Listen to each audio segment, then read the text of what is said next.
عام انتخابات اس سال نہیں ہوں گے۔ الیکشن کمیشن نے نئی مردم شماری کے مطابق نئی حلقہ بندیاں کرانے کا فیصلہ کر لیا ہے۔ حلقہ بندیاں 4 ماہ میں مکمل کی جائیں گی۔ 14 دسمبر کو حلقہ بندیوں کی حتمی اشاعت کی جائے گی، جبکہ الیکشن کمیشن نے پرانی حلقہ بندیوں کو منجمد کر دیا ہے۔ عام انتخابات 90 روز میں نہیں ہو سکتے، الیکشن کمیشن نے واضح کر دیا۔ الیکشن کمیشن کا انتخابات سے قبل حلقہ بندیاں کرانے کا فیصلہ، شیڈیول جاری کر دیا گیا۔ الیکشن کمیشن کے مطابق حلقہ بندیاں 4 ماہ میں مکمل ہوں گی۔ 21 اگست کو تمام صوبوں بشمول اسلام آباد کی حلقہ بندیاں کمیٹیاں بنائی جائیں گی۔ 22 تا 31 اگست نقشہ جات اور دیگر انتظامی معلومات اکٹھی کی جائیں گی۔ 1 ستمبر تا 4 ستمبر کو حلقہ بندی کمیٹیوں کو ٹریننگ دی جائے۔ حلقہ بندیوں کی ابتدائی اشاعت 9 اکتوبر کو ہوگی۔ 10 اکتوبر سے 8 نومبر تک حلقہ بندیوں پر اعتراضات عائد کیے جا سکیں گے۔ 10 نومبر سے 9 دسمبر تک حلقہ بندیوں پر اعتراضات سنے جائیں گے۔ الیکشن کمیشن حلقہ بندیوں کی حتمی اشاعت 14 دسمبر کو کرے گا۔ تحریک انصاف کا الیکشن کمیشن کا فیصلہ چیلنج کرنے کا اعلان، ای سی پی کا جاری کردہ شیڈول مسترد کر دیا گیا۔ ترجمان پی ٹی آئی کا کہنا ہے کہ الیکشن کمیشن کا جاری کردہ انتخابی شیڈول بدنیتی پر مبنی اور آئین سے کھلا انحراف ہے۔ پنجاب اور خیبر پختونخوا میں انتخابات کے انعقاد پر سپریم کورٹ کی حکم عدولی کی گئی۔ الیکشن کمیشن ایک مرتبہ پھر آئین پامال کرنے کی کوششوں میں مصروف ہے۔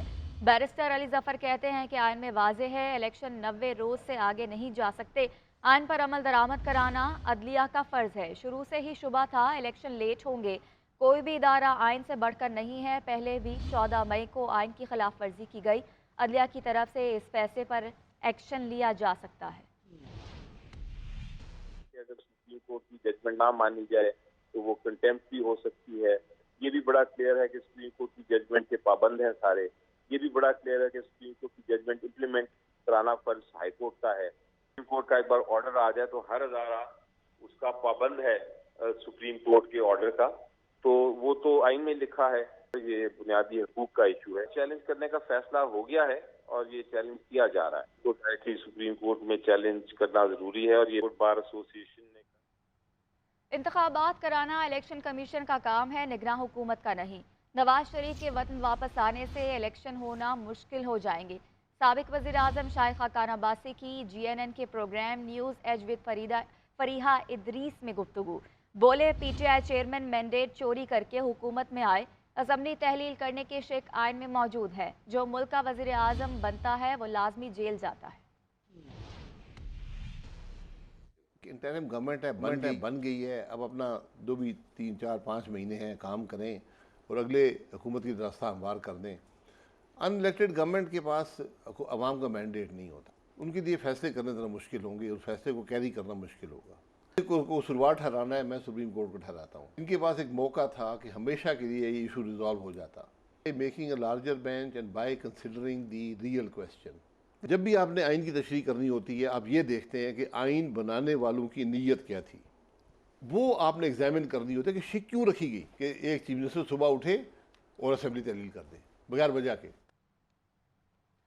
آرمی چیف کا جڑاوالا واقعے کے ذمہ داروں کو کٹہرے میں لانے کا اعلان۔ جنرل عاصم منیر کہتے ہیں کہ جڑاوالا کا واقعہ افسوسناک اور ناقابل برداشت ہے۔ اقلیتوں کے خلاف عدم برداشت اور انتہا پسندی کی گنجائش نہیں۔ کسی کو قانون ہاتھ میں لینے کی اجازت نہیں دی جائے گی۔ I S P R internship programme سے خطاب میں کہتے ہیں کہ دشمن قوتیں عوام میں پرتشدد رویے ابھارنے، انتشار اور فساد برپا کرنے کی کوششیں کر رہی ہیں۔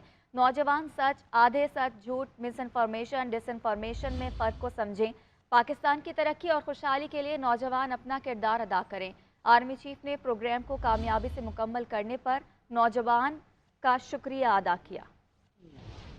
چیف کا آئی ایس پی آر کے سالانہ انٹرنشپ پروگرام کے شرکاء سے خطاب۔ پروگرام میں پاکستان کے مختلف جامعات سے 370 سے زائد طلباء و طالبات نے شرکت کی۔ Army chief general Asim Munir نے اپنے خطاب میں جڑاوالا واقعے کو انتہائی افسوسناک اور ناقابل برداشت قرار دیتے ہوئے واضح کیا کہ معاشرے کے کسی بھی طبقے کی طرف سے کسی کے خلاف، خاص طور پر اقلیتوں کے خلاف عدم برداشت اور انتہائی رویے کے ایسے واقعات کی کوئی گنجائش نہیں۔ پاکستان کے تمام شہری بلا تفریق مذہب، جنس، ذات یا عقیدہ ایک دوسرے کے لیے برابر ہیں۔ किसी को कानून हाथ में लेने की इजाजत नहीं दी जाएगी और ऐसे जुराइम के मुर्तकब अफराद को इंसाफ के कटहरे में लाया जाएगा। जनरल आसिम मुनीर ने मुल्क में अनारकी और बदअमनी फैलाने के लिए अवाम में दरार, अदम बर्दाश्त, बदएतमादी और पुरतशद्दुद रवैये पैदा करने और इसे हवा देने के लिए दुश्मन क़ुव्वतों की नापाक कोशिशों से बाखबर रहने पर जोर दिया। उन्होंने कहा कि नौजवानों के लिए जरूरी है कि वो सच, आधा सच, झूठ और गलत मालूमात के दरमियान फर्क को समझें। Army chief general Asim Munir ने प्रोग्राम को कामयाबी से मुकम्मल करने पर नौजवान इंटर्नीज को सराहा और कहा कि नौजवान पाकिस्तान का मुस्तकबिल हैं, जो मुल्क के अमन, तरक्की और खुशहाली में ज्यादा अहम किरदार अदा कर सकते हैं। जड़ावाला वाक़े में बड़ा ब्रेक थ्रू,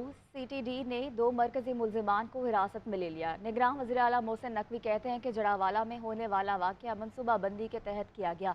पुलिस ने प्लानिंग से जारी नुकसान होने से बचाया। जड़ावाला वाक़या बहुत अफसोसनाक है। 3 से 4 रोज़ में होने वाले नुकसान को पूरा किया जाएगा। जिन अमला को नुकसान पहुँचा उनको असली हालत में बहाल करेंगे। हर साजिश को नाकाम बनाएंगे। हमारा दीन और मुल्क ऐसे वाक़यात की इजाज़त नहीं देता।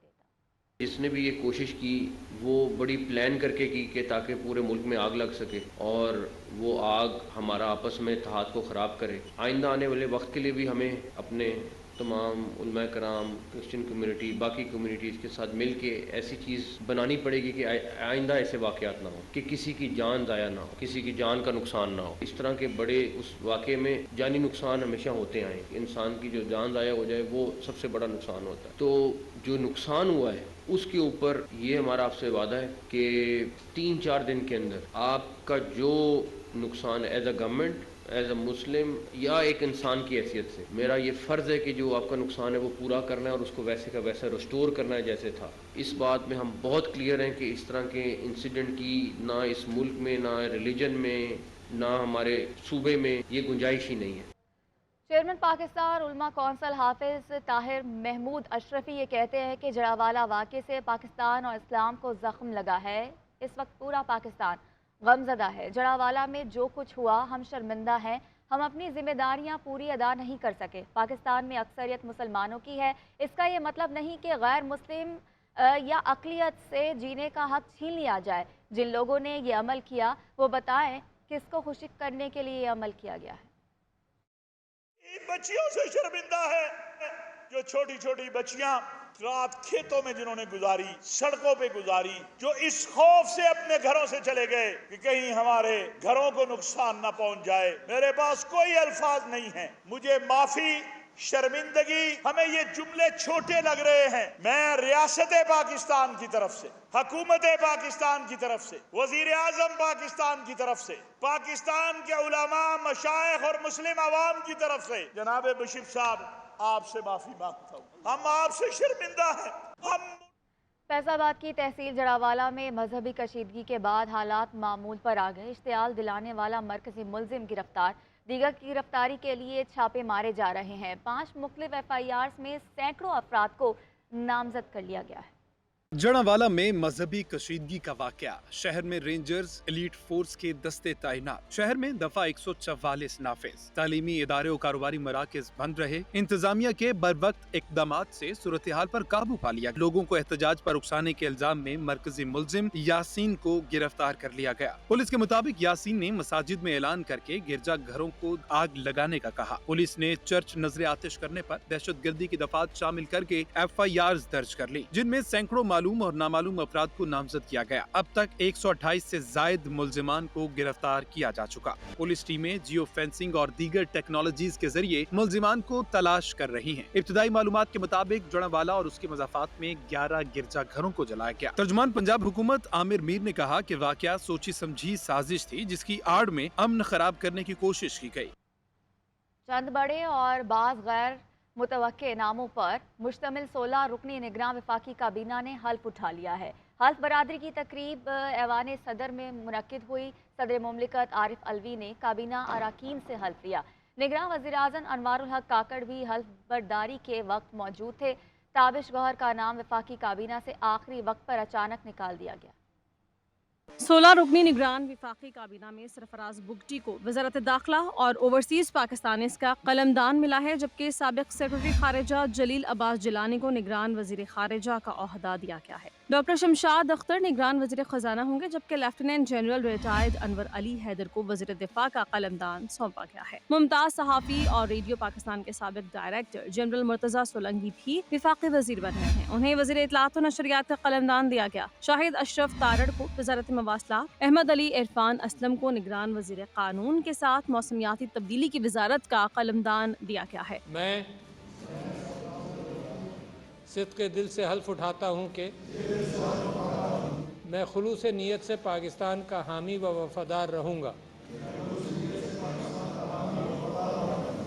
गौहर एजाज सनत और तिजारत के वजीर, डॉक्टर उमर सैफ वजीर IT, डॉक्टर नदीम जान वजीर सेहत, अनीक अहमद वजीर मजहबी उमूर, जमाल शाह वजीर सकाफत और मदद अली सिंधी को वजीर तालीम का कलमदान दिया गया। निगरान वफाकी काबीना में मोहम्मद समी सईद वजीर मनसूबाबंदी और तरक्की होंगे, जबकि सैयद मोहम्मद अली को वजारत तवानाई और खलील जॉर्ज को वजारत इंसानी हकूक का कलमदान दिया गया है। Air marshal retired Farhat Hussain, Ahad Cheema, Waqar Masood को वजीर आजम का मुशीर मुकर्रर किया गया, जबकि मिशाल मलिक, जवाद सोहराब, इफ्तिखार राव, सैयद वसी शाह, सैयदा आरिफा जहरा और जहांजेब खान भी मुशीर होंगे। मुराद अली शाह वज़ारत आला के मनसब से सुबुकदोश हो गए। जस्टिस रिटायर मकबूल बाकिर ने सिंध के निगरान वज़ीर आला का हल्फ उठा लिया। गवर्नर सिंध कामरान टसोरी ने निगरान वज़ीर आला से हल्फ लिया। तकरीब हल्फ बर्दारी में साबिक सूबाई वज़रा और दीगर मुअज़्ज़िज़ीन शरीक हुए। तफसीलात हमीद सुमरो की रिपोर्ट। जस्टिस रिटायर्ड मकबूल बाकिर सिंध के 8वें निगरान वजीर आला बन गए। ओहदे का हल्फ उठा लिया। तकरीब का आगाज गवर्नर हाउस में तिलावत कुरान पाक से हुआ। गवर्नर सिंध कामरान टिसोरी ने निगरान वजीर आला से हल्फ लिया। अल्लाह ताला मेरा हामी और नासिर हो और रहनुमाई फरमाए। अल्लाह ताला मेरा हामी और नासिर हो और रहनुमाई फरमाए, आमीन। जस्टिस रिटायर्ड मकबूल बाकिर की तकरीब हल्फ बर्दारी में सुबकदोश वजीर आला Murad Ali Shah, mayor Karachi Murtaza Wahab, Peoples Party, MQM Pakistan, GDA समेत दीगर जमातों के रहनुमाओं, साबिक वज़रा और इमायदीन शहर ने शिरकत की। जस्टिस रिटायर्ड मकबूल बाकिर 5 अप्रैल 1957 को कराची में पैदा हुए। जामिया कराची से LLB की डिग्री हासिल की। मई 1981 में वकालत का आगाज और 26 अगस्त 2002 को सिंध हाई कोर्ट के जज मुकर्रर हुए। जस्टिस रिटायर्ड मकबूल बाकिर 20 सितंबर 2013 में chief justice Sindh high court बने। 4 अप्रैल 2022 को सुप्रीम कोर्ट के सीनियर जज की हैसियत से रिटायर हुए। वो सुप्रीम कोर्ट में बेबाक फैसलों की हैसियत से जाने जाते हैं। बलूचिस्तान में निगरान वज़ीर आला कौन होगा? अपोजिशन ने मीर उस्मान बादीनी और मीर अली मर्दान, हुकूमत ने मीर नसीर बजिंजो और मीर अली हसन ज़ाहरी के नाम दे दिए। निगरान वज़ीर आला के लिए पार्लिमानी कमेटी का नोटिफिकेशन जारी। 6 रुकनी पार्लिमानी कमेटी में वज़ीर आला अब्दुल कद्दूस बजिंजो का नाम भी शामिल। पार्लिमानी कमेटी ने आज रात 12 बजे तक निगरान वज़ीर आला के नाम पर फैसला नहीं दिया तो इलेक्शन कमीशन 24 घंटों में निगरान वज़ीर आला का इंतखाब करेगा। बलूचिस्तान के निगरान वज़ीर आला के तकर्रुर का मामला लटक गया। पहले वज़ीर आला और अपोजिशन लीडर निगरान वज़ीर आला के नाम पर मुत्तफिक न हुए। अब फैसला पार्लिमानी कमेटी में होगा। अपोजिशन ने पार्लिमानी कमेटी के लिए यूनुस ज़हरी, अब्दुल वहीद सदीकी और हाजी मोहम्मद नवाज काकड़ के नाम दे रखे हैं। हुकूमत ने ज़मर कचकजई, अब्दुल रहमान खेतरान और अब्दुल कद्दूस बजिंजो के नाम दिए हैं। स्पीकर बलूचिस्तान असम्बली जान मोहम्मद जमाली ने पार्लिमानी कमेटी में अब्दुल कद्दूस बजिंजो के नाम पर एतराज़ आयद किया था। अब निगरान वज़ीर आला के लिए पार्लिमानी कमेटी का नोटिफिकेशन जारी कर दिया गया। 6 रुकनी पार्लिमानी कमेटी में वज़ीर आला अब्दुल कद्दूस बजिंजो का नाम भी शामिल है। अपोजिशन ने निगरान वज़ीर आला के लिए मीर उस्मान बादीनी और मीर अली मर्दान डोमकी के नाम दे रखे हैं। हुकूमत ने मीर नसीर बजिंजो और मीर अली हसन ज़हरी के नाम दिए हैं। पार्लिमानी कमेटी ने निगरान वज़ीर आला के नाम पर हतमी फैसला नहीं दिया तो इलेक्शन कमीशन 24 घंटों में निगरान वज़ीर आला का इंतखाब करेगा। Chief justice supreme court justice Umar Ata Bandial और justice election commissioner Sikandar Sultan Raja के दरमियान अहम मुलाकात हुई है। आम इंतखाबात के जल्द इनेकाद के हवाले से बातचीत की गई। ज़राए के मुताबिक चीफ इलेक्शन कमिश्नर ने अदलिया से DROs और ROs लेने की ख्वाहिश का इजहार कर दिया। Chief justice supreme court Umar Ata Bandial से chief election commissioner Sikandar Sultan Raja की मुलाकात। मुल्क में होने वाले आम इंतखाबात के हवाले से अमूर पर तबादला ख्याल। ज़राए के मुताबिक दोनों के दरमियान मुलाकात 2 घंटे तक जारी रही और जल्द इलेक्शन कराने और इसमें हायर रुकावटों और मर्दमशुमारी के मामलात पर गुफ्तगू की गई। ज़राए का कहना है कि मुलाकात में चीफ इलेक्शन कमिश्नर ने अदलिया से DROs और ROs लेने की ख्वाहिश का इजहार किया। ज़राए के मुताबिक चीफ इलेक्शन कमिश्नर ने मुलाकात के दौरान गुफ्तगू करते हुए बताया कि रजिस्ट्रार बलूचिस्तान हाईकोर्ट ने आम इंतखाबात के लिए DROs और ROs देने की यकीन दहानी करवाई है। रजिस्ट्रार सिंध, पंजाब, KP और इस्लामाबाद हाईकोर्ट्स ने ताहाल खत का जवाब नहीं दिया। चीफ इलेक्शन कमिश्नर ने कहा कि साफ शफाफ इंतखाबात के लिए अदलिया से DROs और ROs लेना इलेक्शन कमीशन की अवलीन तरजीह है। ज़राए के मुताबिक चीफ जस्टिस ने इलेक्शन के बरवक्त इनकाद के लिए आइन की शिकों पर अमल दरामद पर जोर दिया, जबकि चीफ इलेक्शन कमिश्नर ने चीफ जस्टिस को दरपेश मसाइल से मुतल्लिक आगाह किया। Welcome back. MKM पाकिस्तान के डिप्टी कन्वीनियर कंवर नवीद जमील इंतकाल कर गए। MKM के कन्वीनियर, डिप्टी कन्वीनियर, राब्ता कमेटी अरकान, गवर्नर सिंध कामरान टसोरी और दीगर ने कंवर नवीद जमील के इंतकाल पर अफसोस का इजहार किया। कंवर नवीद जमील की तदफीन आज बाद नमाज जुम्मा डिफेंस कराची के कब्रिस्तान में होगी। तफसील राशिद सद्दीक की रिपोर्ट में जानिए। MKM पाकिस्तान के डिप्टी कन्वीनर कंवर नवीद जमील इंतकाल कर गए। कंवर नवीद जमील तवील अरसे से कौमा में थे। उनका शुमार MKM के बानी अरकान में होता है। MKM और मुल्क के लिए कंवर नवीद की खिदमात नाकाबिल फरामोश है। MKM के कन्वीनर डॉक्टर खालिद मकबूल सिद्दीकी, डिप्टी कन्वीनर मुस्तफ़ा कमाल, राब्ता कमेटी अरकान कंवर नवीद जमील की मौत को पार्टी के लिए नाकाबिल तलाफी नुकसान करार दे रहे हैं। गवर्नर सिंध कामरान खान टेसोरी, वजीर आला सिंध जस्टिस रिटायर्ड मकबूल बाकिर, साबिक वजीर आला मुराद अली शाह, मेयर कराची मुर्तजा वहाब और दीगर सियासी समाजी रहनुमाओं ने कंवर नवीद जमील के इंतकाल पर गहरे दुख और अफसोस का इजहार किया। कंवर नवीद जमील 15 मार्च 1964 को पैदा हुए। जिन्ना लॉ कॉलेज हैदराबाद से LLB और गवर्नमेंट डिग्री कॉलेज से BSc किया। 2005 में हैदराबाद डिस्ट्रिक्ट के नाजिम मुंतखब हुए। 1990 और 2013 में रुकन कौमी असम्बली, 2002 और 2018 में रुकन सिंध असम्बली मुंतखब हुए। मेयर कराची मुर्तज़ा वहाब ने कहा है कि कराची में सूरत हाल यकीनन आइडियल नहीं। कराची की सड़कों और लाइट्स के मामलात में 1 साल में बेहतरी आ जाएगी। मेयर मुर्तज़ा वहाब ने मलीर वाक़े पर अफसोस का इजहार करते हुए कहा कि इस अलमनाक वाक़े की कोई वजाहत नहीं दी जा सकती। मैं ये नहीं कहता सिचुएशन आइडियल है। जहाँ जहाँ कोई इशू नजर आता है उस इशू को हम एड्रेस करने की कोशिश कर रहे हैं। शहर के अंदर कोई 4, 5, 6 ऐसे बड़े मंसूबे चल रहे हैं जिसका बड़ा फायदा होगा आने वाले वक्तों में। मीना बाजार पर अंडरपास इंशाल्लाह अगले 7 से 8 रोज में उसका ग्राउंड ब्रेकिंग हम कर देंगे। उसको हमने बजट में अप्रूव करा लिया है, प्रोक्योरमेंट उसकी हो चुकी है। अभी पिछले दिनों बड़ा बदकिस्मत वाकया हुआ, बच्चा गटर में गिर गया। आप मुझे बताइए, हम सब बाल बच्चे वाले लोग हैं, क्या हम लोग खुद गटर के ढक्कन चुराते हैं? हमारे ऊपर ऐसे ऐसे इल्ज़ाम लगते हैं, कहते हैं कि यार ये गटर के ढक्कन इसलिए गायब होते हैं कि वापस गटर के ढक्कन खरीदे जाएंगे ताकि हम पैसे कमा सकें। लेकिन ग्राउंड रियलिटी ये है ना कि आप गटर के ढक्कन लगाते हैं, वो हेरोइन ची आता है, उठा के ले जाते हैं।